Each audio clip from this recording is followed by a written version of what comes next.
Bedtime Stories with Chainsaw. As it's the debut episode, I figured I would try to explain where exactly I came from. Bear with me, would you? I was born to a poor family. Lived in a beat-up old house with a couple of shattered windows that we covered in plastic. The floors creaked like the groaning joints of an old man. But it was decent enough. I had no complaints at the time, because I didn't know any better. The one thing that really kept me alive, though, through the screaming and the beatings and the sad moments, was her. There was a lovely little black-haired girl who lived just an acre or so away, and when I first met her, my life was changed.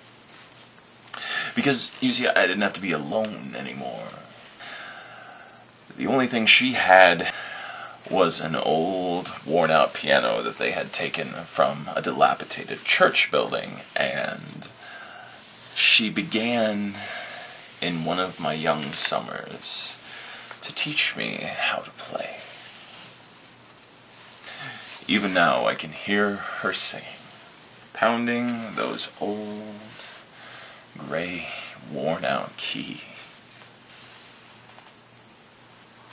Her father, just like mine, liked to drink, and other things also entered their bloodstreams, and they didn't like it when we played sometimes, but we got excited. We got caught up, like kids do. We just wanted to play. We just wanted to smile and be happy, like there's something wrong with that, but they got angry one day, and they broke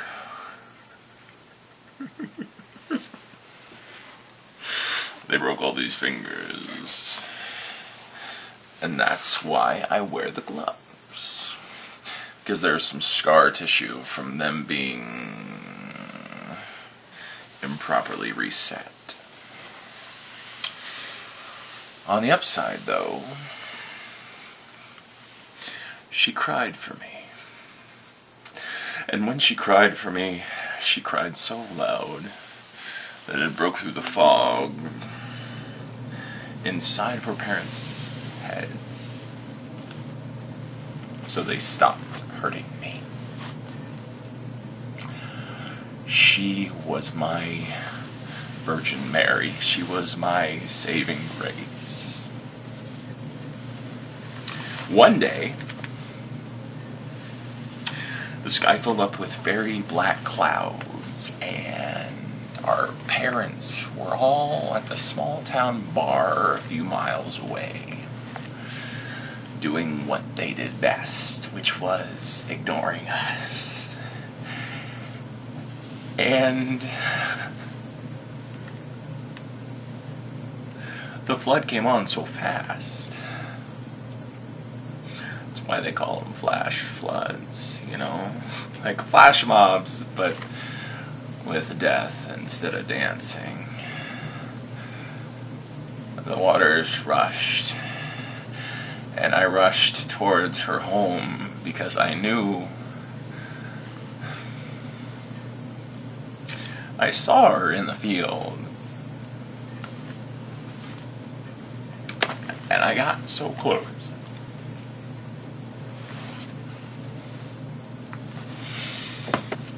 Then I saw her fall into a little gulch, a little gully.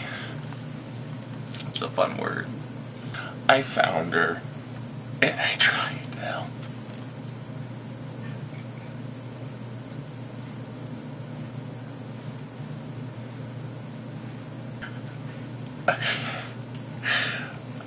There was a grate, and although her lovely little hands could fit through, and I could see her eyes. I was shivering to death. I would not let her go. They made me let go. They made me let go. Still to this day, even with these marred, scarred, bent-up fingers, I can still play her favorite song.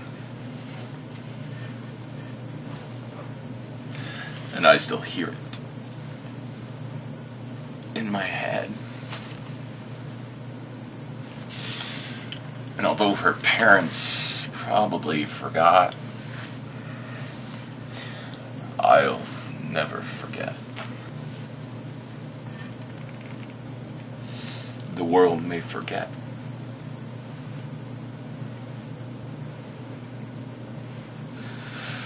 but I will never let go.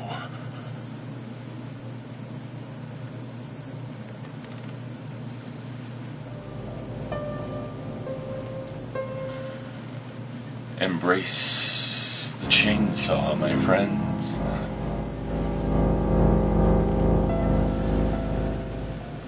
And as always, come out to play.